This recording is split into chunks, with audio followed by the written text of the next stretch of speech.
All right. We went into the law, Deuteronomy 6, reading where we get the credo from. Hear, O Israel, the Lord our God is one, in Deuteronomy 6. A command coming directly from the Most High God, Ahaya, Ashar, Ahaya, to the children of Israel, to our foreparents, coming out of the land of Egypt. A decree that we should follow his commandments from that day going forth. Now, the lesson that we have today is a short lesson, but it's a much needed lesson. The trials of having the truth. All right? Once we get this truth or find out that we're the children of God, or even when Gentiles find out the truth that we are the children of God and that religion all over the earth is really a pretext to a new age, one world order religion to worship Lucifer, something happens, one or the other. Either they ignore the information altogether and decide that they would rather deal with their tradition and not know anything going further, knowing that if they do keep to the truth, there's a level of accountability. That's one. The other one is people like you and I, who know that it's the truth and know there is no option but to follow the truth, which is the Bible. Immediately when we find the truth, it's exciting. What happens? You go into the Word, you understand that everything else is a lie, and then you begin to obtain all this wisdom and information and understanding that you find out later was purposely hid from you. And you begin to see everything you look into in a different light. You begin to understand everything around you. You look at the same news programs and television shows that you used to see and used to hear, but you're actually getting more from them with the newfound knowledge of what the world is. Something else is going on. You're going through a metamorphosis, a change. So you have all these emotions going on, understanding the truth, and it's perplexed to why everyone around you whom you love can't see. So you feel alone. So these are all the things we go through. And brothers and sisters, I'm here to tell you that this is a natural progression we are not to run from.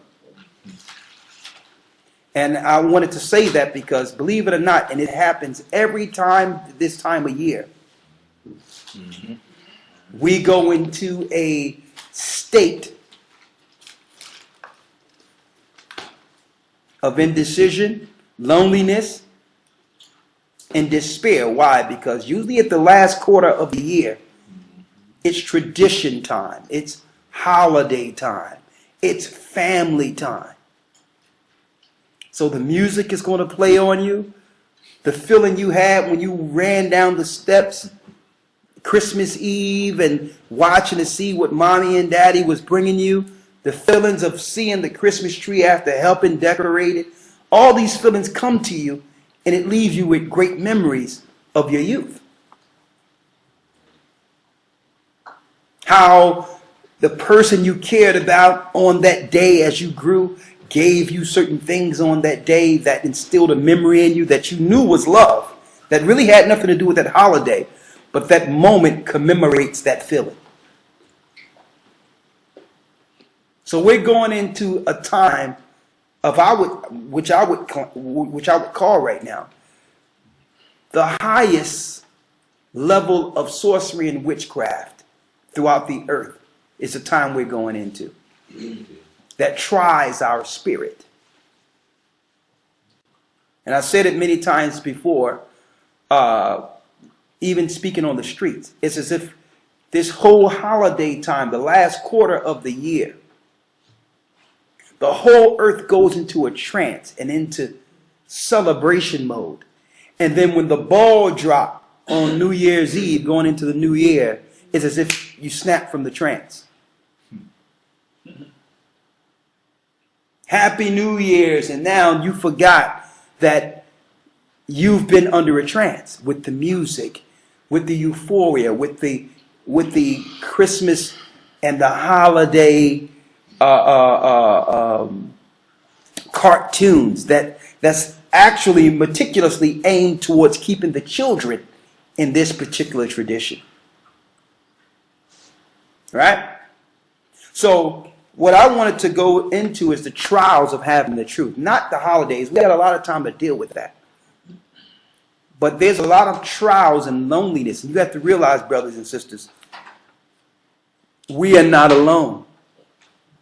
That even though we're singled out and we're to ourselves and we feel alone, there's others out there that have been chosen out of the world that feel the same way. But it's for a purpose. Just because you are excluded from the world doesn't mean there's not a purpose for your life. So what the Most High does is, and he does this to all the greats that you read in the Bible, he separates his own from the population, from the thoughts of the population, so that he can instill his will and his purpose in you. He does that on purpose. You notice when he's speaking to the prophets, even Christ before his ministry, being the Son of the Most High from the beginning, he was told to go into a wilderness for 40 days and 40 nights, totally separated from the population, so that he can connect. Now, a lot of us, in our financial situation and how this world is set up, don't have the options to just be pulled out and get built by the Most High himself. We don't have those options. But there's spurts all throughout the months in which we have that alone time to get to understand ourselves that you wouldn't have otherwise if we were like a hamster on a wheel, just dealing with the everyday operation and programming. Okay, it starts Happy New Year's, that everyone feels so good. Okay, here come Easter. Okay, all right, on and on and on. Okay, here come Thanksgiving. Okay, in America we got Thanksgiving with a celebration of slaughtering the North American Indians who are from the tribe of Gad, and everyone is celebrating their death as a sacrifice to Satan. And then it's okay. The children are up in the mode wondering what are they going to get. So they're not really focused on Christmas per se. They're more focused on what am I going to get? Xbox, or Mom, you think you can get me this new thing? Or Mom, can I get this? Or Dad, can I get this? You're more I know I've been there. See? Or how much this person really care about me? Or will they get me this? Will they get me that? So we go through that. And then we go through, okay, it's party time. Anything happens here, stays here. New Year's Eve. And it really plays on your spirit, those that are in the world. Why? Because that's the day, according to our traditions, that the person you love is supposed to be by your side. So that you can bring in the new year, a new year resolution with the person. And what about those who don't have anyone? The loneliness and despair that comes from it. There's more suicides and death during these next 3 months than any time during the year. So what we're telling you, brothers and sisters, is you've been pulled out for a specific purpose. And you will be alone because you are alone. Okay? If Christ was in this world, he would be alone. There's no church on earth today would accept Christ if he was to walk into their church. Not one church today. Christ would be alone. So I wanted to go into a few things so that brothers and sisters will know, because sometimes people feel alone and they look to lash out at others because they're alone. not realizing it's the Most High taking an opportunity for them to examine themselves and connect. So we have to thank the Most High for leisure time. It tell you that in the Apocrypha, that leisure he gives you to be alone is a blessing. Because you have to fight with the spirits within yourself. You have to, and we stay so busy in this world, we pay no attention to our deficiencies. We think that everything that's wrong is from the outside of us. But when you're alone, you have no one to deal with but yourself. The things you could have did differently, the regrets you have. All these things play into your mind, and it's just you and the Most High. Or the things that you would like to do, how you would like to be utilized.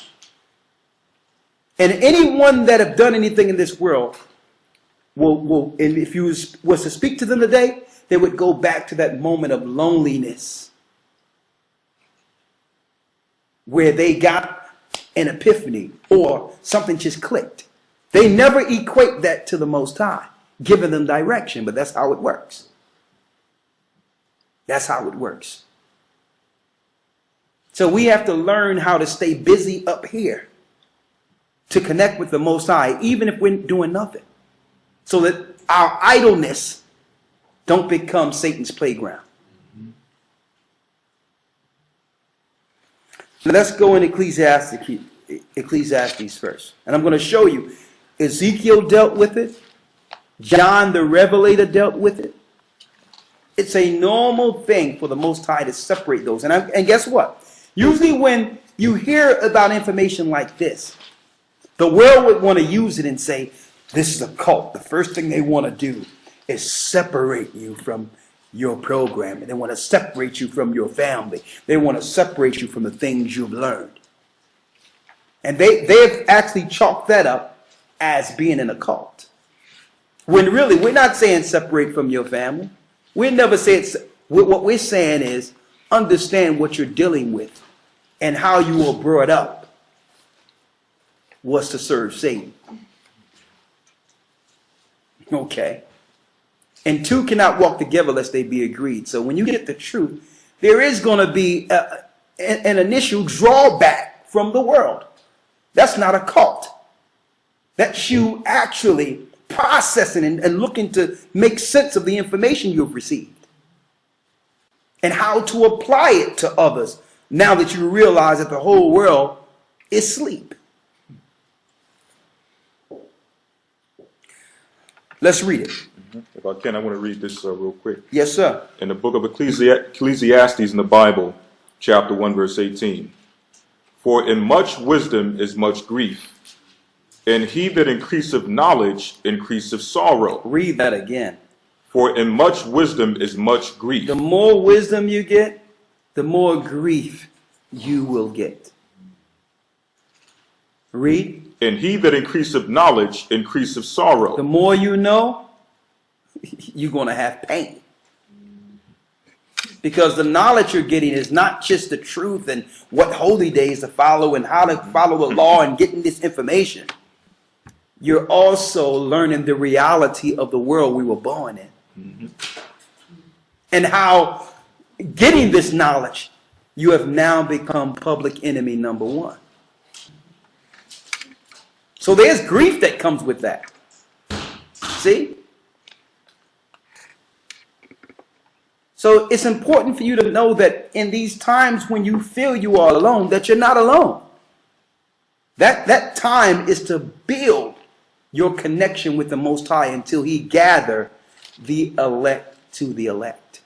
Until we're all together. Which is coming very soon. You understand? So we have to make do with our time. Listen to what I'm about to bring to you here. Read Ecclesiastes real quick. Ecclesiasticus in the Apocrypha, chapter 2, verse 1. Go ahead. My son, if thou come to serve the Lord, if we come to serve the Most High, prepare thy soul for temptation. We must prepare our soul for temptation. Now, when you hear the word temptation, the normal breakdown of that scripture based on what we have learned is someone tempting you to not serve the Most High, to break a law or to break something. But the tempting is deeper than that. Prepare thy soul for temptation. It's going to show you what the temptation is. Here, read. Verse 2. Set thy heart aright. Get your mind ready. Why? And constantly endure. When it says constantly endure, why should you constantly endure? Listen to this clearly. Read. And make not haste. And make not haste. In time of trouble. In time of trouble. That means when trouble comes, don't get ready to run back to something. It's going to show you. Read. Verse 3. Cleave unto him. Cleave unto the Most High, which is this word. Read. And depart not away. And you better not run, because there is no options. That thou mayest be increased at thy last end. Because at the last end, your sacrifice will be rewarded. Read. Verse 4. Whatsoever is brought upon thee. Whatever comes on you, read. Take cheerfully. Take it cheerfully. Smile when things are coming at you. Read. And be patient. And be patient. When thou art changed to a low estate. So that temptation, first of all, when the Most High give you the truth, you're going through a transformation in which certain things won't work. And you're going to be brought low on purpose. That's the temptation it's speaking of. That's the Most High stripping you of anything we've received of Satan so that he can build us with our faith in him. Because what happens? No soon as you get the truth, brothers and sisters, we become an enemy to the God of this world. So what he does, okay, since you don't want to serve me, you don't want to serve me on Christmas, you don't want to serve me on Easter anymore, you don't want to acknowledge me, and I've given you everything, I've given you the corporations and the money and all that so that you can become fruitful in this world, I'm going to start pulling my power back from you. You're going to lose your job. You're going to do this. You're going to do this because why? You gain all this prestige in my world. So when you start losing things, you'll be like, oh, well, what's going on? Since I got the truth, things are going worse for me. That can't be the real God. But it's really, you're thinking in reverse, brothers and sisters. You're believing the prosperity gospel. You're thinking in reverse. When you get this truth, anything Satan has given you, he's going to look to start snatching it from you because he's the God of this world. And then anything you get after you're brought low, you know it's from the Most High because you've lost everything. You're going to cleave to him and he's going to build you up to strengthen your faith. And you'll know that everything you got was from the Most High. Because it was through your faith and persevering through that metamorphosis, through that change. Now you're directed through the Spirit. You can't fall now because now your thoughts are clear. You can't fall now. You're getting direct information from the Most High on what to do next. And now you're growing up and growing up and growing up. People say, man, what's going on? Things are getting better and better and better. But yet you're not doing what everyone else is doing. Because he brought you low so that he can connect with you. This world keeps us busy and we lose the disconnect. We work all day, work all night, and we're so busy, we have nothing left to do but sleep and wake up and do the same thing again with no connection, with no information on what's going on in this world and what to do. So the Most High is like, listen, you're too busy. You're going to lose your job. You're going to do this. I'm going to take everything from you. And the biggest issue people have when they have the truth, they know they're being faced with this situation and they try to hold on to what they have. Or try to make an excuse to why they need to hold on to this. No, sometimes you have to let go and receive the power and truth and understanding of the Most High. Right? What you have there? Quick precept to what you were saying. Go ahead. This is Isaiah 59:14-15. In judgment is formed a way backward, or turned away backward, and justice standeth afar off. For truth is fallen in the street, and equity cannot enter. Verse 15. Yea, truth faileth. Truth faileth. And he that departed from evil maketh himself a prey. See that? He that departed from evil maketh himself a prey. That means when you depart from evil, these spirits are coming to get you. Why? Because it's not just you. They understand that once we wake up, brothers and sisters, we're not content with us just getting the information. They would be happy if one just woke up and kept it to themselves. They understand that the Spirit compels us to pull others and have others see what we see. See, that's the threat. This world can only operate with the illusion it's presented to the people. Once you see the world for what it is, the whole world crumbles. It's an illusion. The whole thing is an illusion.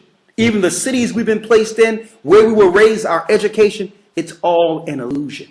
The cities were made to program and keep us asleep. So now that you have awakened to the truth and you're connecting to the highest, the God of all gods, you have a greater power, a greater God than the God that have set up these cities. So you are a problem. You will disrupt the normalcy of things. The Masonic powers have spent their lives and sacrificed everything they had to build this illusion. So what happens when one of the people within their little bubble wake up? You become a problem here. So now you become a prey.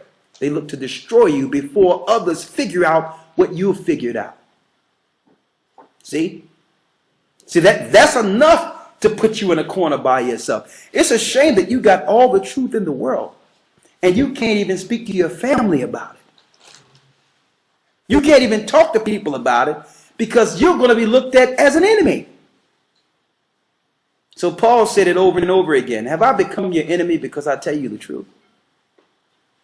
I'm speaking to a family member earlier, just speaking out of my mind and trying to convince this family member of what's going on and why she's sick. And what I'm like, you're still taking those medications I told you not, that I've actually looked up online and gave you the side effect, and you're telling me you're about to go into the hospital for a side effect of the medication I told you to put down months ago. And she comes back and say, well, they keep telling me on TV and other people have this problem that I got to keep taking this. I'm like, so do you know that the whole system is connected together? That the pharmaceutical companies are connected with the corporate medicine and the corporate media? I'm like, you cannot hear what they're saying. I told you months ago to put the medicine down. It's going to kill you. Doctors are in position to use those side effects so that you can come back for a different medication for the side effect. And I'm giving you this example, brothers and sisters, because when we can see things for what it is, imagine if everyone understood what I just said right now, what that would do to the world as we see it. It would break. Everyone would understand, well, okay, you really don't get sick unless you put something in you. People are actually born 100% healthy. You understand? And obviously when they get sick, it must have been something from the outside that got into them that caused the sickness. Suppose everyone understood that. They would protect themselves from birth. So when it says you become a prey, what happens? When you begin to understand this information, everything makes sense. Everything. There's nothing in this earth that doesn't make sense now. So you can protect yourself and warn others. That makes you enemy of the state.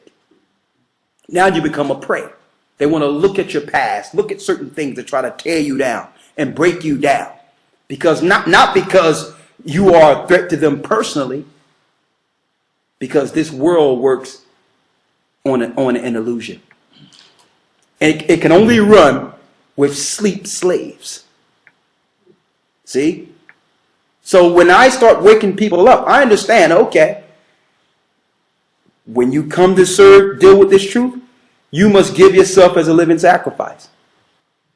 Understand that you're putting yourself on the line for the sake of the people. So I must pray and stay in protection of the Most High, knowing that I'm a prey. There's predators that want me to stop talking. But that comes with the business of the Most High. And a lot of you have dealt with the same things. And it's important you know that this is a normal progression for what the Most High is going to use you for. Read. This is back in the book of Ecclesiasticus in the Apocrypha. Yes. Chapter 2, verse 4. Whosoever is brought, or whatsoever is brought upon you, Whatsoever is brought upon you, take cheerfully, take it cheerfully. and be patient when thou art changed to a low estate. When you lose everything, take it patiently. And I'm going to tell you, brothers and sisters, personally, I've been through it. I've been through the loss of everything. And you know what? I realized after losing everything that the Most High was still there. So it doesn't matter what your state is financially. Your status on this earth have no bearing with your status in heaven with the Most High. When he bring you low, there's some people in that state that he needs you to get to. That if it wasn't for that low circumstance, you wouldn't have had that opportunity. So the Most High purposely brings us to a lower state. Then he brings us high. Maybe there's a situation where we need to connect to someone of high estate, like Christ connected to Joseph Arimatheus and those that had power and prestige who can give them ships to go from one place to the next. So even when you're brought high, that's for the purpose of the Most High and to do the work. You understand? So it's nothing for your personal prosperity. Anyone that thinks of their personal prosperity and what they got and what they're going to do for themselves have missed the mark. The objective is always for the next stage of this truth. When you're brought low, when you're brought high, the same objective. When people lose everything, they get in the corner and start crying. Oh my God, I can't believe, I don't know what I'm going to do. And they sit there and worry. Reminds me of when I seen the disciples on the ship with Christ and the storm started happening and Christ was in the corner asleep. And everyone is saying, oh, we're going to die. Everyone is looking around. They should have known that everything was going to be okay if Christ was in the corner asleep. Okay? They lost their faith. And then they waking up Christ saying, Christ. And Yeshua is looking at them like, and then he moved his hand and the rain went away. He's saying, what's going on with you guys? Do you understand what's going on? Do you understand the power you have if you don't deal with fear? So Satan has set up a system, a class system, a financial system to make people believe they're secure, even if they're on their way to hell. He set up a classification system to where if you are low on the totem pole financially, it worries you, it raises your blood pressure, you're feeling sick, you're feeling lonely. Based on what? Not because you're disconnected from the Most High, because you're not satisfying this world's status. Because you're not looked upon as rich according to this world. Now you're feeling a certain type of way. Well, if money can change your mood, you're not down with the Most High.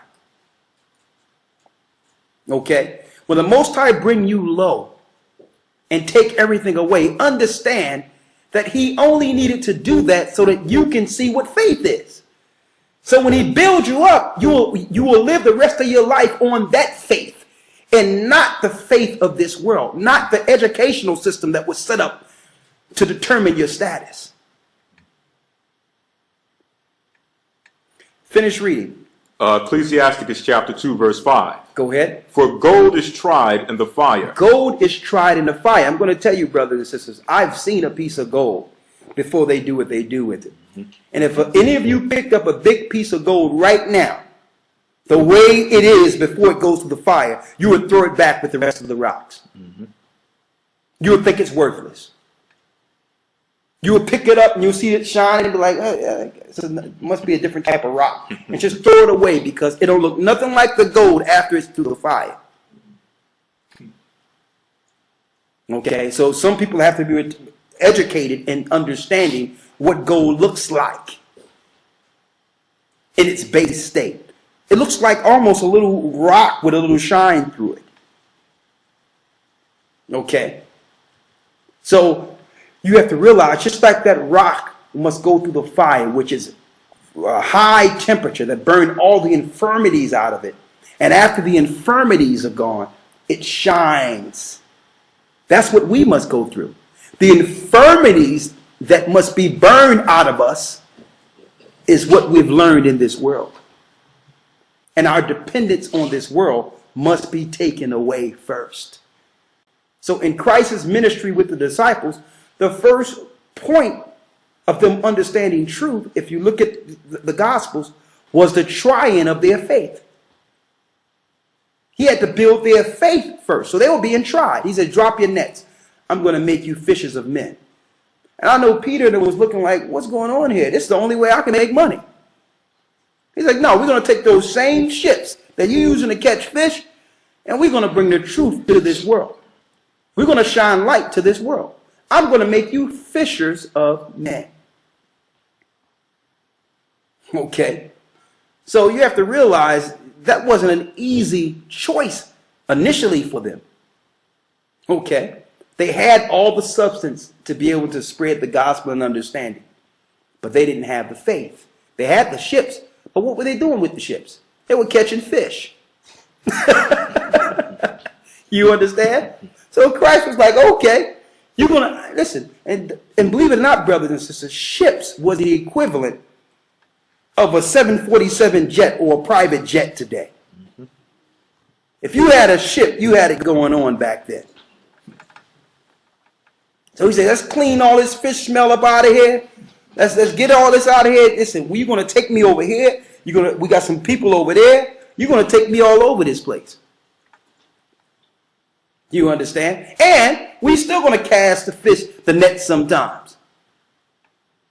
And going to that, I used to always go back to that story when I say the building of faith that Yeshua gave us. The building of faith of how he had 2 fish and 5 loaves, right? Mm-hmm. I'm like, that's a deep testament of faith with some brethren that you went to in the beginning and say, leave your ships and pull up your nets. They're used to dealing with tons of fish. So what type of testimony that was to them when Christ fed everyone with 2 pieces of fish and 5 loaves? He was building faith. Building faith. And see, and that's the key component that's missing. And see, Satan set up a system today in which very little faith need to be exercised. Because the only thing you need to do is get their education. Their education replaces our faith. See? You get their education and you follow this. If you have an MBA, you're going to make between this and this. If you have a bachelor's, you're going to make between this and this. So everything is predicated off of you. Everything is predicated off of your dedication to build something in this world. So you don't care about faith. You only care about your substance and what you work for. And that's good to one degree. But understand that you can never apply that to the Most High. Because that was your work for this world. Okay? Number one, if you have a master's and all that, and I'm not going against that because I've been educated in this world. But what I'm saying is, you're going to come to some trials, even on that level. Okay? Because the people that you're frequenting with that education, you're going to have to make choices of compromise. And if you stand for the truth, you're coming to the bottom with the rest of the people. Are you willing to do that? You understand? Are you willing to do that? because that's what happens.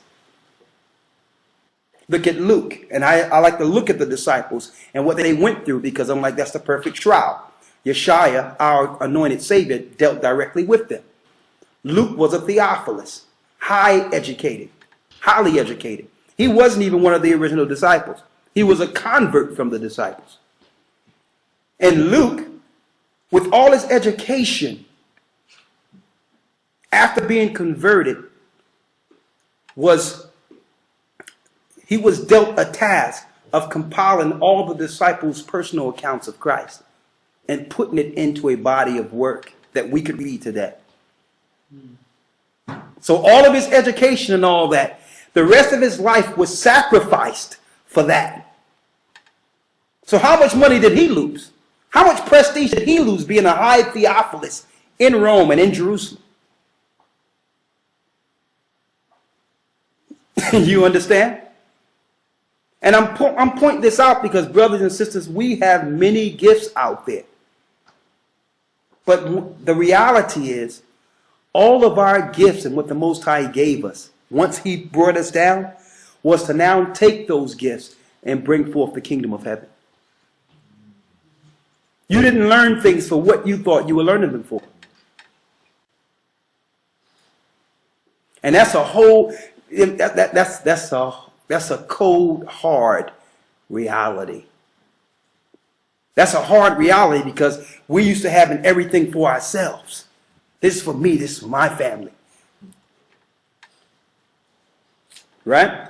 Finish reading what you have, because there's some other points I want to bring out. Ecclesiasticus chapter 2, verse 5. Go ahead. For gold is tried in the fire. For gold is tried in the fire. Go ahead. And acceptable men in the furnace of adversity. And acceptable men, and it's speaking of women too, in the furnace of what? Adversity. Of adversity. So you're going to go through some adversity with the truth. Let me tell you, it's going to come to a point where you're even called the devil by people you love. People are going to call you crazy because you don't want to do certain things, because you don't want to subjugate or bring your children under the submission of this world. They're going to say that you're unfit.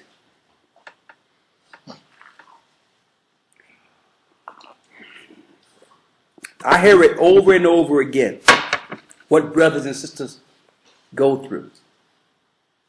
And I'm not being a person where you would think I'm being condescending or emotionalist when I say, smile. Thank the Most High. If you were doing all the right things, the world would love you. While I would love to sympathize with what you're going through, that's what the Most High have you go through, to be tried. See? So that you can come back stronger and better. All right? But the first sign of adversity, some people find an excuse to say, plug me back into the matrix. I don't want to know nothing. Make me a movie star. I don't want to remember nothing. Plug me back in. Because sometimes the heat is too much. I've given up that option a long time ago, realizing there is no option. The cities that were built in this earth mimics ancient Babylon, and these cities were built as a program mechanism for the people. And that soon all these cities will be broken and our city will appear. I realize there's no other place to go and operate as if I don't know what I know. There's no way I can go somewhere, even with an education background, and sign an application and go work up in somebody's corporation. There's no way. There's no way. Because I understand, I know what's going to happen to this world. And if I have faith, we must build for the kingdom to come. If I really know that this kingdom is being prepared for me, then I cannot help this world fight against mine. And it gives you let me tell you, the truth gives us an entirely different mindset, because no longer can the world dictate our path. We call the shots that the Most High give us. Okay? Not the other way around. We're not controlled by this world. So this is what happens when you grow past your low point. Understand that the Most High had to strip you of things and say, okay, let me see what you're going to do now. Let me see if you're going to run back to your master. Okay. Because the options are out there. Let me see you go crawl back to your master. Go to the beast. Or will you take what I'm giving you and let me build you from scratch? Read. I'm going to read this real quick. Yes, sir. This is for those who may be considering that option of going back. This is 2 Peter's 21 through 22. Go ahead. 2 Peter's chapter 2, verse 21 through 22. 21 through 22 reads what? For it had been better for them not to have known the way of righteousness. It would have been better for them not to know the way of righteousness than after they have known it to turn from the holy commandment delivered unto them. But it has happened unto them according to the true proverb. It happened to them according to the true proverb that what? The dog is turned to his own vomit again. The dog is turned to his own vomit again. And the soul that was washed to her wallowing in the mire.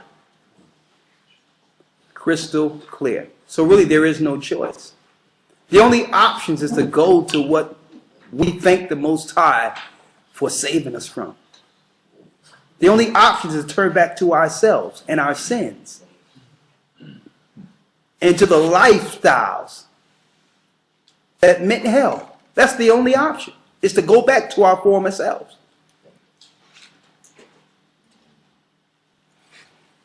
Read on. Ecclesiastes chapter 2, verse 6. Go ahead. Believe in him. Believe in the Most High. And he will help thee. And he will help you. Order thy way aright. Order thy way aright. And trust in him. And trust in the Most High. Ye that fear the Lord, wait for his mercy. Now, fearing the Most High is keeping his commandments. So while you're keeping his commandments, wait for his mercy. And go not aside, lest ye fail. And don't go aside through your trial when he's making you pure like gold, or you will fail. See, these are direct directions from the Most High, because I know what we go through with this truth. I've known people who was put out of their house. It was between them and their wife and a Christmas tree. And the wife chose the Christmas tree. Okay? And the story was vice versa. I know a man who wanted to hold to a Christmas tree, and his wife wanted the truth. An idol. And I'm just giving you these examples of these holidays that are coming, but it doesn't just encompass these holidays. I'm going to tell you, in this truth, the Most High is going to put before you what you love first. Because he loved his son and sacrificed his son. So he's going to put what you hold dear and love to the stake first. And only after you go through your trials will he bring that back to you, if it be his will.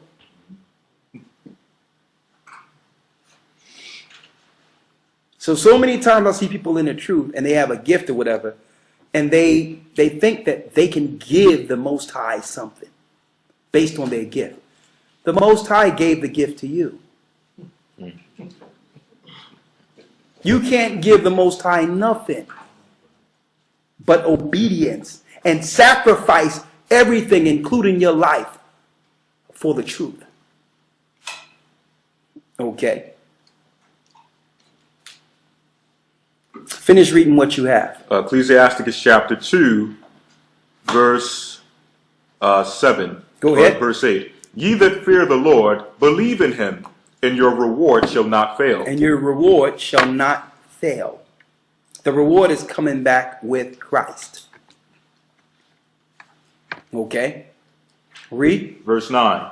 Ye that fear the Lord, hope for good, and for everlasting joy and mercy. Look at the generations of old and see, did ever any trust in the Lord and was confounded? Look at Abraham. Look at Yeshua. Look at the prophets. Was there anyone who trusted on the Most High? Look at Elijah, Elisha, and failed. Did the Most High ever forsake them? Look at us coming out of Egypt with Moses. Look at what he did with Joseph. Have he ever forsaken us? Read. Or did any abide in his fear and was forsaken? Or whom did he ever despite that called upon him? For the Lord is full of compassion and mercy, long-suffering, and very pitiful, and forgiveth sins, and saveth in time of affliction. Woe be to the fearful hearts and faint hands. Read it again. Woe be to the faithful hearts. Woe is destruction to the faithful hearts and faint hands. and the faint hands. And the sinner that goeth two ways. And the sinner that goeth two ways. Okay, that's what happens. It's the sinner that don't know exactly what they want to do. Because why? One of their choices is to indulge in their sin and to continue doing what they think. They try to make a law into what they want to do in the truth. And the example I can give of that, and I say it over and over again, and I'm going to put it out there one time for the last time. This thing where people think they can deal with marijuana and drugs while dealing with the truth. That's a sinner that what? Read it again. Woe be unto him that is faint-hearted. Faint-hearted. For he believeth not. Salakia, verse 12. Woe be to the fearful hearts and faint hands, and the sinner that goeth two ways. And the sinner that goeth two ways. I'm with the truth, but I'm trying to use the truth to excuse my sin. Not understanding you're letting in every demon from West Hell.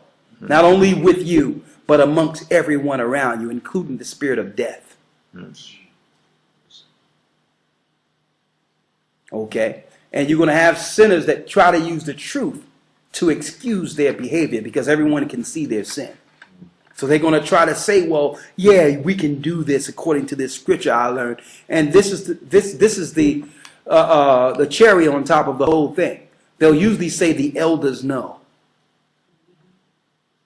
And I'm putting that out there. If you know anybody that's doing some things that you know is wrong and say the elders know, hit up the elders.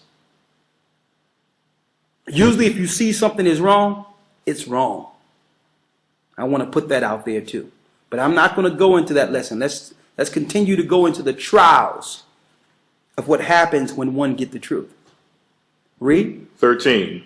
Woe unto him that is faint-hearted, for he believeth not, therefore shall he not be defended. Verse 14. Woe. When it says he shall not be defended, when Christ was crucified, the accuser of our brethren was cast down. And now we got an advocate instead of an accuser before the throne, which is our Savior, Yeshua. Someone as an intercessor between the Most High and us. The adversary, was cast down. So what we have here, when our reports go before the Most High, which are the reports of the angel of the presence, we won't have a defense. Okay? When we operate a certain way, when your prayers and all that go before the Most High, they will not be defended by Christ. Read. 14. Woe unto you that have lost patience. Woe to you who have lost patience, because I know there's people who've been strong in this truth, but yet their faith through time has waned. And I'm speaking of people in the truth for 2 years, 3 years, 5 years. And I'm perplexed because all I can say is try to be in this truth and be stronger than you've ever been for 20 years. Mm-hmm. Okay? And never forsake the Most High. Even through all the adversity, falling or whatever the case is, but you still stayed with the Most High. Try to sacrifice your whole life strictly for the truth. There's no time period. We should never lose patience with the Most High and with the brethren. Read. Woe unto you that have lost patience, and what will ye do when the Lord shall visit you? They that fear the Lord will not disobey his word, and they that love him will keep his ways. They that fear the Lord will seek that which is well-pleasing unto him, and they that love him shall be filled with the law. Will be filled with the law. Read. 17. They that fear the Lord will prepare their hearts and humble their souls in his sight, saying, we will fall into the hands of the Lord and not into the hands of men. For as his majesty is, so is his mercy. So we'd rather fall into the hands of the Most High than in the hands of men. So we deal with what we need to do. We deal with going through the trials, the tribulations, being brought low, making a choice not to succumb to the pressures of this world. Because there is a lot of pressure, and it usually will come from those close to us. So what happens when we first get this truth? Let's go to Ezekiel 3 real quick. And hold Ezekiel 3 and get Revelations 10. Let's start at the first verse. Of Ezekiel. Ezekiel 3. Ezekiel 3. Yes, sir. Ezekiel chapter 3, verse 1. Yes. Moreover, he said unto me, Son of man, eat that thou findest, eat this roll. Eat this roll. And go speak unto the house of Israel. When it says eat this roll and go speak to the house of Israel, today that roll is in text in a book called the Bible. Back then the roll was the scroll. Before the scrolls, it was called the heavenly tables. The same things that are written in the heavens, in the stars, are written in the book. It was called the heavenly tables. So what's in the stars? I'm talking about the original intent of the stars, not astrology, but in astronomy. It's a story from the beginning to the end that have already been written. Okay? And what's the difference between astrology and astronomy? Astrology is witchcraft. Dealing with the horoscopes, that's witchcraft. Because they use astrology for the psychological connection and behaviors with the people that are born under certain stars.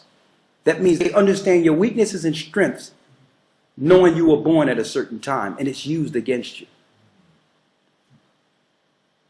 Astrology is true, but it's witchcraft. It's used to play on someone's natural behavior based on them being born at a certain time. There's certain traits and behaviors with a person that was born at a certain time of the year. And they utilize that information. But it was only for the angels to know that. We weren't supposed to use this for necromancy and playing on someone's emotions because we know their behavior patterns. Mm-hmm. That's the difference. You wasn't supposed to know how you're going to feel today and who you're going to meet tomorrow.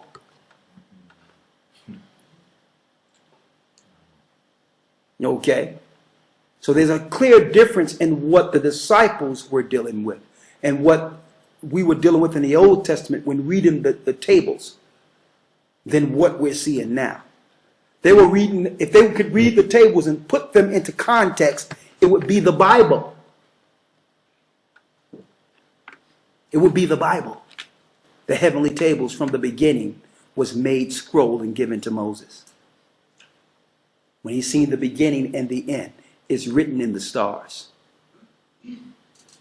So now Ezekiel, like the other disciples, they were shown what? Everything. So he says, Ezekiel, eat this roll. And that's a spirit on us when we first have the truth. That means we tear a Bible to shreds learning it. And I've seen some people's Bible twisted and marked all over the place where only they can understand it. And I look at their Bible and I don't say anything, but in my mind I'm like, okay, I can relate because I was there. I tore my Bible apart, marking it and putting it in a way where only I can understand it. So when other people seen it, it's like, man, you can take this. But I knew how to get everything I needed out of that Bible.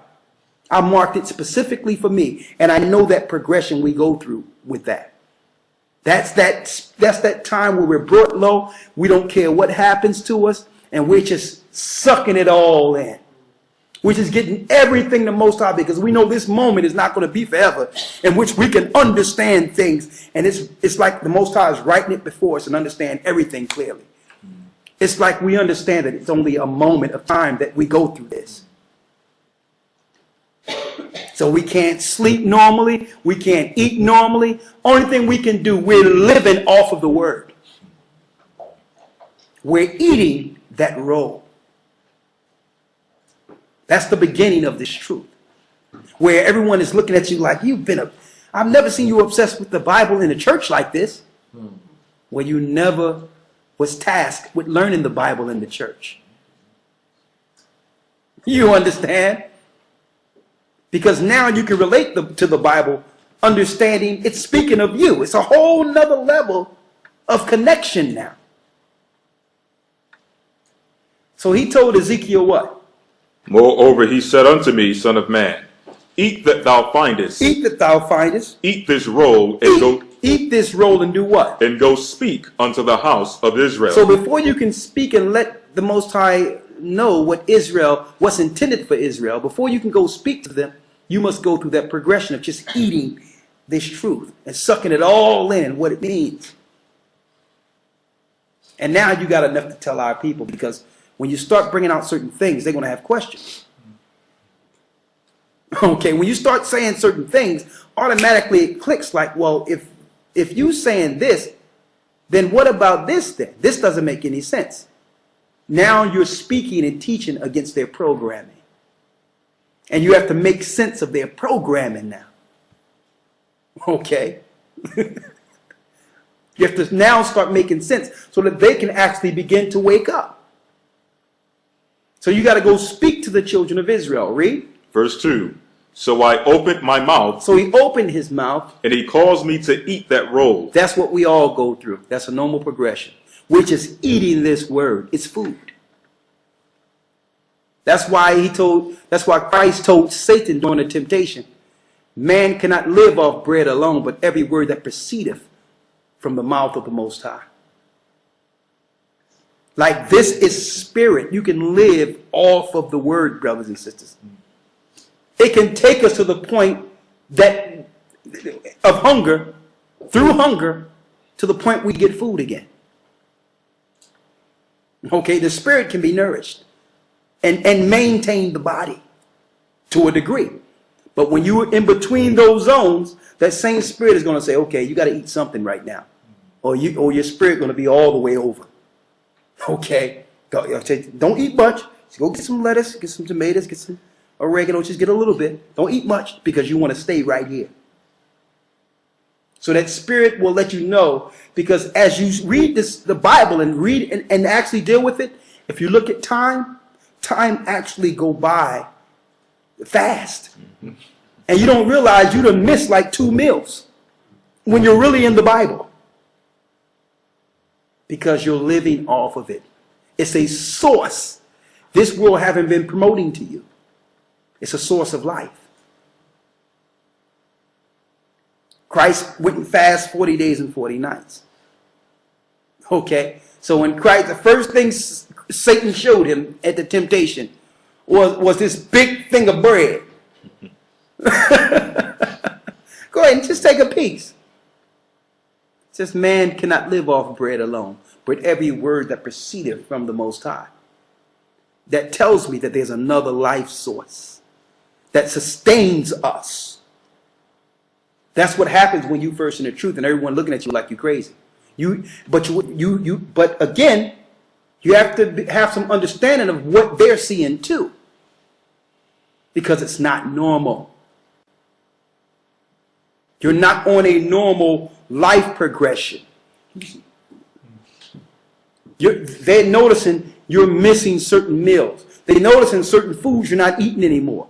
They notice that you're so consumed with this Bible that they're losing you as they know you. So you have to have some understanding of what they're going through, because they're right. They're right. You're being born again. You're changing right before their eyes. And the only thing because they have nothing to draw from in this world, because they don't really know what Christ went through and what the disciples went through. So their initial understanding of what they're seeing here is that you're crazy, that you're losing your mind.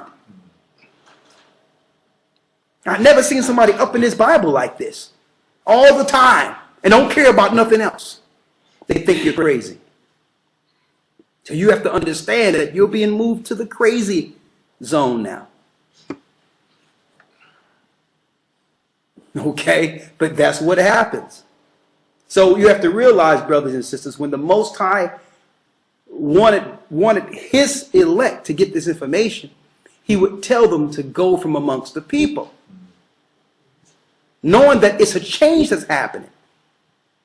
He said, well, go to this cave, go into this area and get away from the people, because to this world, connecting to the Most High is crazy.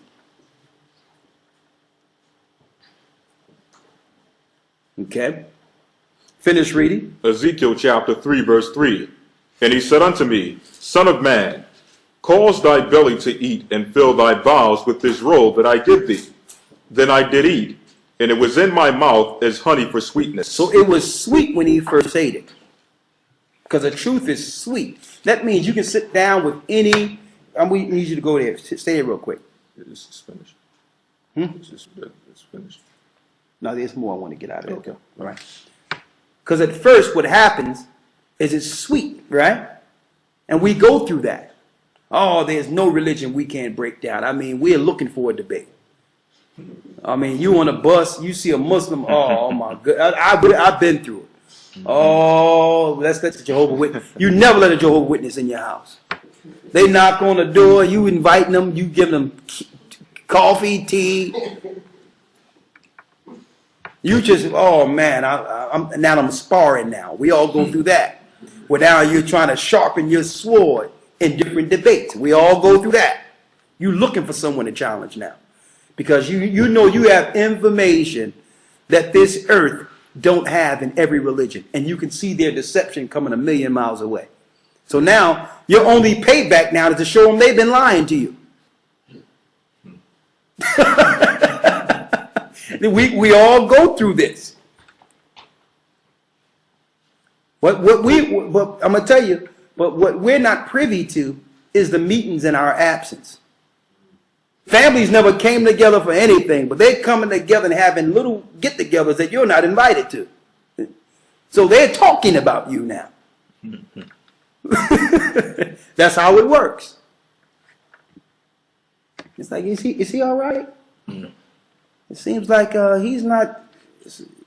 And the first thing the mama say, well, he's been online and he's seen somebody talking. That's how it goes. And then I become public enemy number one. I don't even know what's going on. Everybody's aimed towards trying to come at me now. And I'm just teaching the truth. All families hate me and everything. You understand? But that's a normal part of it. I'm going to be hated. They're going to call me all types of things. They're going to compile everything that's negative that's out there about me into one compilation. And say, well, this is what he is. And ignore all the information that have been given through the inspiration of the Most High. A diversion. But finish reading. Verse 4. And he said unto me, Son of man, go, get thee unto the house of Israel, and speak with my words unto them. For thou art not sent to a people of a strange speech. So that means we weren't sent to a people of a strange speech. So the initial ministry was not to the Gentiles. Read. You good? Okay. Go ahead. Let me move that out of your way there. Go ahead. Verse 5. For thou art not sent to a people of a strange speech and of a hard language. Of a hard language. Read. But to the house of Israel. Now check this out. Read. Verse 6. Not to many people of a strange speech and of an hard language, whose words thou canst not understand, surely had I sent thee to them. So the Most High said, if I would have sent you to gather and bring this truth to the people of the Gentiles, the other nations, they would have hearkened unto thee. They would have listened to you. Read. Verse 7. But the house of Israel will not hearken unto thee. But and check this out. I'm going to send you to a people that I know is going to reject you and not listen. That means if this truth was for any other people first than Israel, all the other nations would already be under the truth of the Most High. If we would have sent to any other nation, they would have received it. Why? Because they always, as a people, wanted to serve the God of all gods. They just haven't been told that they were serving a lesser God. But if we told them that this God was for them, that parted the Red Sea, they would have received the information and accepted it and followed the Most High's law. We would be in the kingdom right now. Christ would have returned. But because we are sent to a rebellious people, and I see it, no matter how much you do for them and give them, they'll always find a way to turn and to misplace your purpose and to destroy what you have. You sacrifice your life for them, and they'll look to destroy you for it. Only Israel. Only Israel. Only God's people. And they forget about those moments when they didn't know anything or wanted to understand something. And then the Most High gave them a beacon of light. And that everything began to make sense. And who was there giving it to them through the Spirit of the Most High? They forget everything. And they will turn on their own. And you know what? We must accept that too, because they turned on Christ. That all comes with it, brothers and sisters. It all comes with the territory. Some people will say, we got to go through all this. It becomes bitter and bad. Why should we even deal with this then? Where's our alternative? Is there an alternative but to deal with this and persevere through it until our kingdom comes? Is there a choice? The only option is this world. So we must be long-suffering and just deal with each other and forgive each other through all these shortcomings. We have to. We just can't say, well, I'm not going to deal with you no more. I don't want to deal with you no more. There'll be no people to deal with. There'll be no people to teach. So we must forgive, persevere, love anyway. Read on. Verse 7. But the house of Israel will not hearken unto thee, for they will not hearken unto me. He says, listen, they will not listen to you because they won't listen to me. So Ezekiel is sitting there, he getting all this information to go and tell Israel the kingdom will soon come. That the kingdom is for them. And the Most High tell them straight up, listen, you're going to have to be tough as nails here because they're not listening to me. But I'm going to send you to them. And they're not going to hear you either.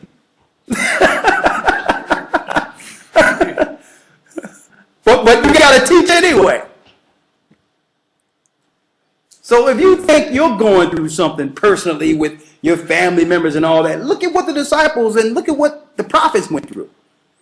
When the Most High told him directly, these people that ain't listening to me, when you go out, So why should I be flogged and whipped and get things thrown at me for people that don't want to listen to you? But he had to go anyway.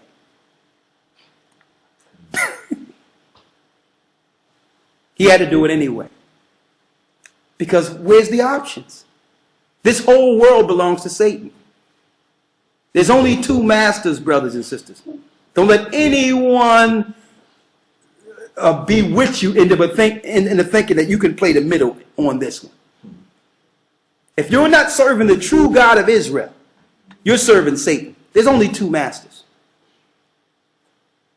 So with that knowledge, I know that I have no choice. Okay? If I'm not doing what the Most High said, by default, I'm serving Satan.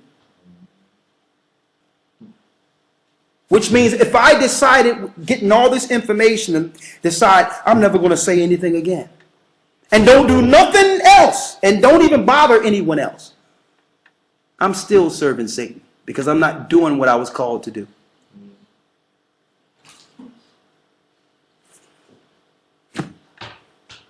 Hands tied, right? Hands tied. That's what the truth is. We're bound to a kingdom. Read. The rest of verse 7. For all the house of Israel are imputed and hard-hearted. Behold, I have made thy face strong against their faces, and thy forehead strong against their foreheads. As an adamant harder than flint have I made thy forehead. Fear them not. Fear them not, because our people are even going to go to the point of threats if we begin to teach this truth. And that's almost a segue into what's going on with Brother Gaja and the great work that's being done in England with Peace FM. And that's almost a segue to what I need to talk about in a couple of minutes, about what they did now that a Jewish guy came on the radio show and exposed all the dark secrets that we weren't supposed to know that happens in Judaism, practices in Judaism. And now that meant a suspension of the radio show indefinitely without a formal investigation. And I'm going to talk about that in a minute. I'm going to show you how you all can help us with that. And we have some footage. We have some footage that we're going to show that soon will be released. And I'm going to tell you all the whole spiel here. And we wanted to talk to you all first before we release the video publicly. Okay? But I'm just saying, this is what we have to go through. Read. Verse 9. As an adamant harder than flint have I made thy forehead. Fear them not. Fear them not. Neither be dismayed at their looks, for they are a rebellious house. For they are an rebellious house. So the Most High gave us this role so that we can go speak to a people that will even reject us. But there will be the few Jews that the Most High will utilize. And I'm going to tell you, when one comes to the truth, the true knowledge of the Most High, the angels rejoice. So it doesn't take 1,000 people to come to this. This is not the mega church of Satan. The Most High is only dealing with a few. So if you don't see the large in number and think that that's the example of whether or not the Spirit is there, the Spirit is actually in the mega churches, to tell you the truth. The spirit of the devil. The spirit of the fallen one, Satan. And I even checked this out because the closest thing I've seen in mainstream religion as far as organization and bringing forth some level of information to some degree, at one point, to some degree, even though it's satanic at its core, was the Jehovah's Witnesses, started by a Jewish guy named Charles Taze Russell. But now they're moving their literature into accepting a one world leader. They're shifting their whole thing into accepting the one world order and how to operate within it. I even got the article. I'm going to go into that soon at another time. So Satan is about to come from behind the curtain and unite all these religions that were set up by Masons. Now let's show you that John the Revelator went through the same thing before I go into my next part of this. Oh my goodness. Let's go. Revelations 10 and 7. Read. Revelations 10 and 7. But in the days of the voice of the seventh angel, when he shall begin to sound, the mystery of God shall be finished, as he have declared to his servants the prophets. And the voice which I heard from heaven spake unto me again and said, Go, and take the little book which is open in the hand of the angel. Now we know that little book that's open in the hand of the angel is the heavenly tables, which is the Bible today. Read. Which standeth upon the sea and upon the earth. And when I went unto the angel and said unto him, Give me the little book. Give me the little book. Read. And he said unto me, Take it. Take it. And eat it up. And eat it up. So John on the Isle of Patmos was also told to eat this roll. To show you that it's from the heavenly tables, it tells you the angels are holding this. Read about the angel again. Verse 8. And the voice which I heard from heaven spake unto me again and said, Go take the little book which is open in the hand of the angel. The hand of the angel, read. Which standeth upon the sea and upon the earth. Which standeth upon the sea and the earth. When I went unto the angel and said unto him, Give me the book. He said unto me, Take it, and eat it up. And it shall make thy belly bitter, but it shall be in thy mouth sweet. It shall be in thy mouth sweet. When it says the angel between the sea and the earth, you can just look at the foot on the, right here. His feet is on the earth, one is on the sea, and his hands are like this. So the heavenly tables are in between the book. It's the stars. That's that little book that's in the angel's hands. That was made into record. They're holding the truth of the Bible. Read. It shall be in thy mouth sweet as honey. And I took the little book of the angel out of the angel's hand and ate it up. And ate it up, read. And it was in my mouth sweet as honey. It was sweet as honey, but what? And as soon as I had eaten it, my belly was bitter. My belly was bitter. Because why? It's sweet at first. Until you realize what comes with all this knowledge. What comes with all the truth. The reality of the world we are in. And the fact that we have been initiated from the Most High Himself to fight against this world. And what it may mean for us. All those realities come into fruition when you eat this roll and understand that you have actually been initiated into a spiritual army against the armies of this world. The example I can give you on a low level, those that are in Freemasonry today, a lot of them are initiated. Some request, but a lot of them are hand-picked. And it's not until they're between the 30 and 33rd degree that they're told that their doctrine is Luciferian. And it's their job to find and destroy those who belong to Christ. So that's their initiates. And when they get high in rank and high in understanding, they know spiritually who they have been initiated to fight against. Those enlightened ones who wasn't initiated or chosen under Lucifer. So those that get the truth are the same people who could see that chose Christ instead of choosing the dark forces. So when we get the truth, we realize we've been initiated to fight against their ideology, their understanding, their programming, their God. See? That's how this works. So I know you go through all the little trials and all that initially, but if you sustain and go through those trials you will realize your part in this fight. You must be patient. The same way if you join an army, you're a private at first.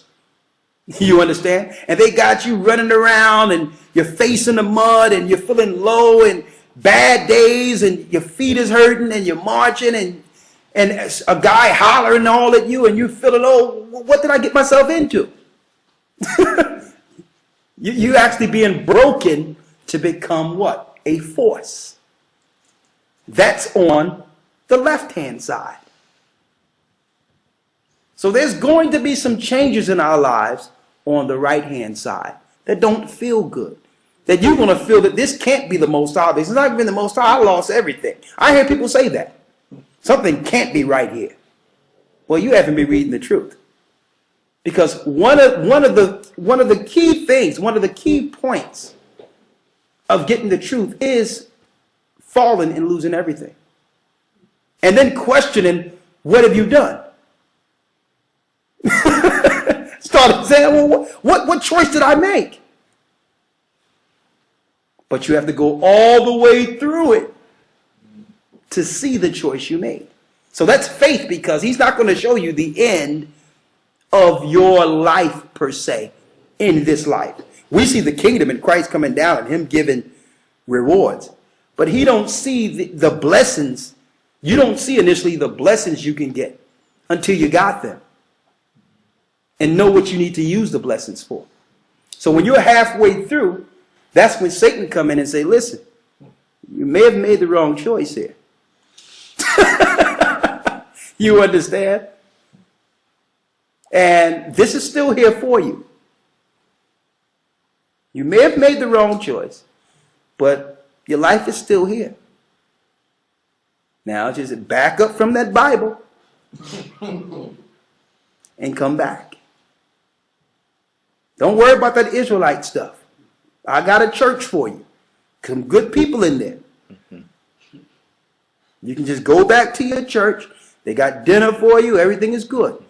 Go back into your programming. You got your fellowship. Everything is good. And then you're going to start resolving things. Well, I can celebrate Christmas and Easter. Why?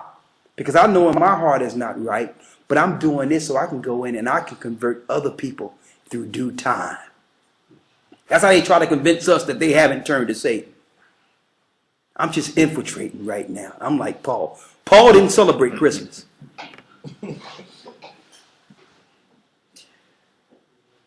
So what I'm putting out there, brothers and sisters, is that it's sweet at first, then it becomes bitter. And the reality is, when you get into the truth, you're going to find all the sweet stuff happen in the beginning. That's where all the sweet stuff is.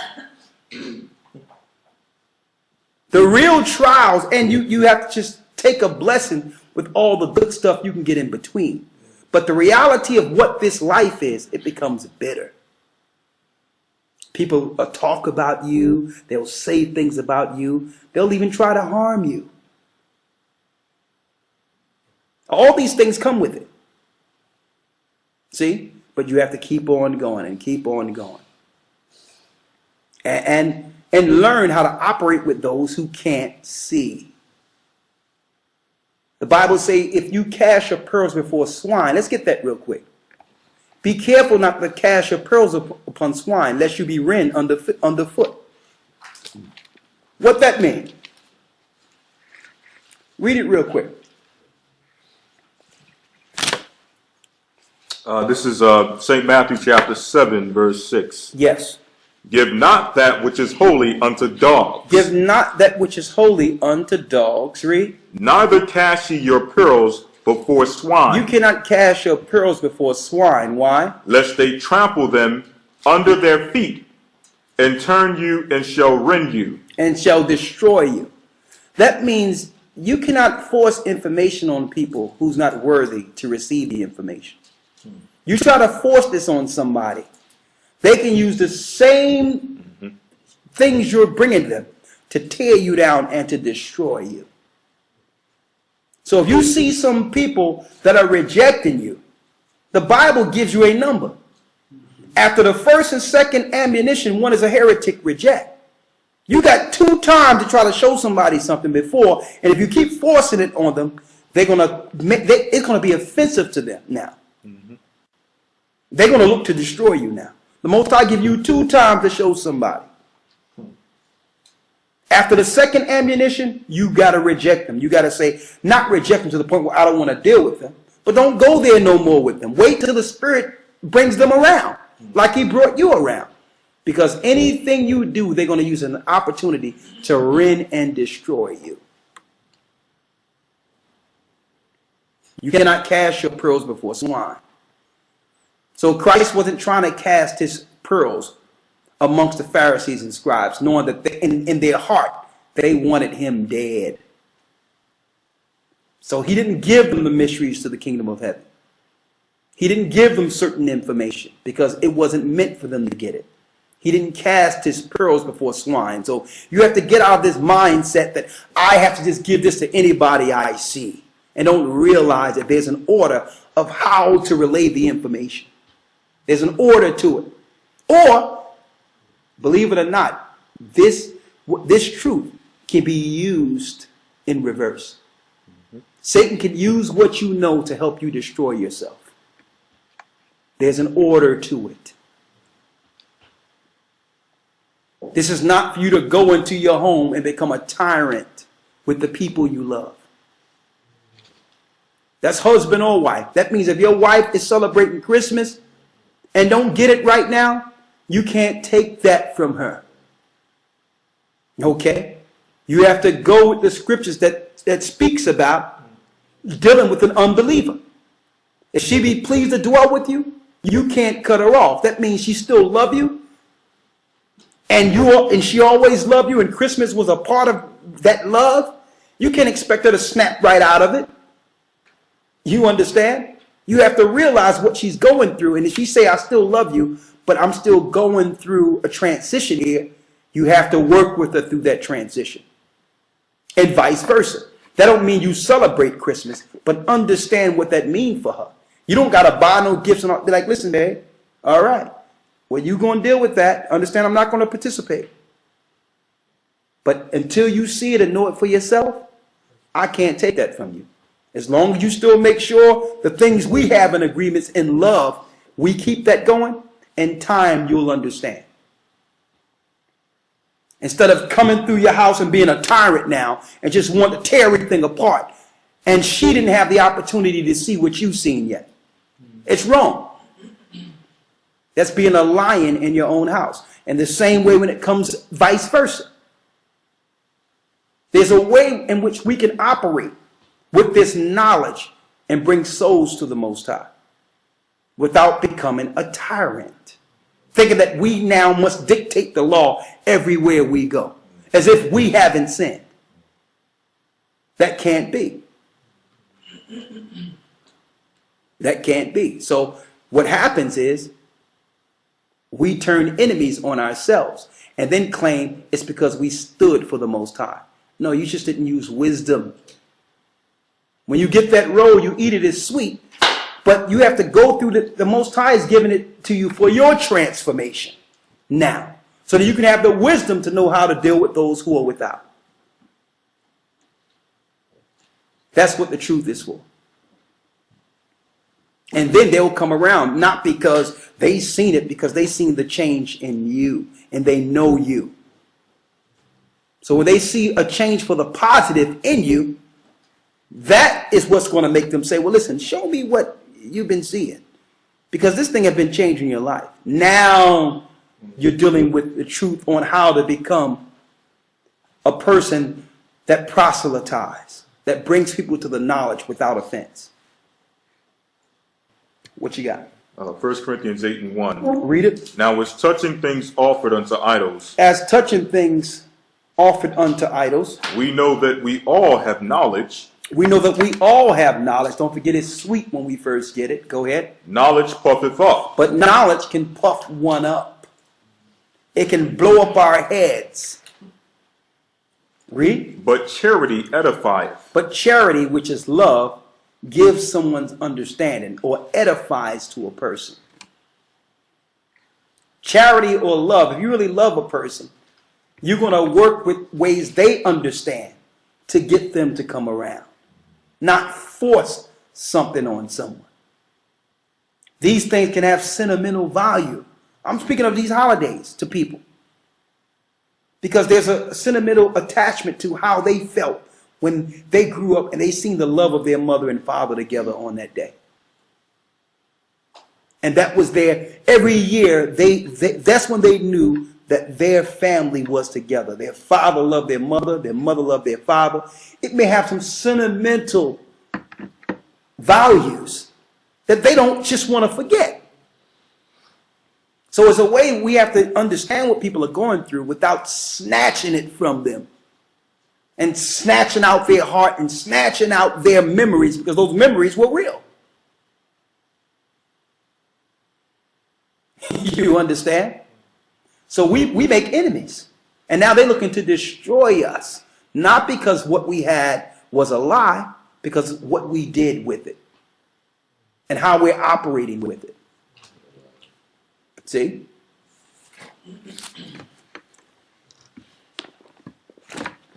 Now that leads us to the next part. One moment. So understand that when you start dealing with the truth, you're going to go through these transformations. You're going to go through these changes, but we have to endure. And once we get the knowledge of truth, we have to use wisdom on how we deliver it and operate with others. We really do. And be patient through the whole thing, through this whole transformation, brothers and sisters.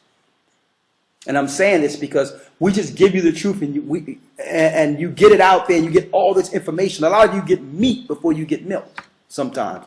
You just go through the videos that you want to see. But you need instructions on what to do with so much information. Because that information can puff you up and destroy you. So it's wrong that we can give you all these information and precepts and how the calendar works and what holy days are really so and all that. But it means nothing if we don't deal with the spirit of charity and love and how we deliver the information. All right? You got anything else there? Just one last reference to it. Okay, go ahead. Acts 14:21-22. Yes.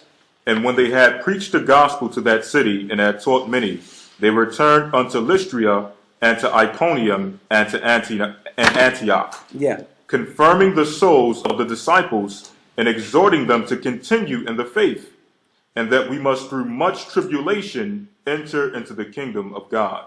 Through much tribulation, we enter into the kingdom of heaven. So the closer we get to the kingdom, the more tribulation we must endure. But we're not to back away. We are to take whatever stripes we get like Christ did and keep going until we're all together in that kingdom.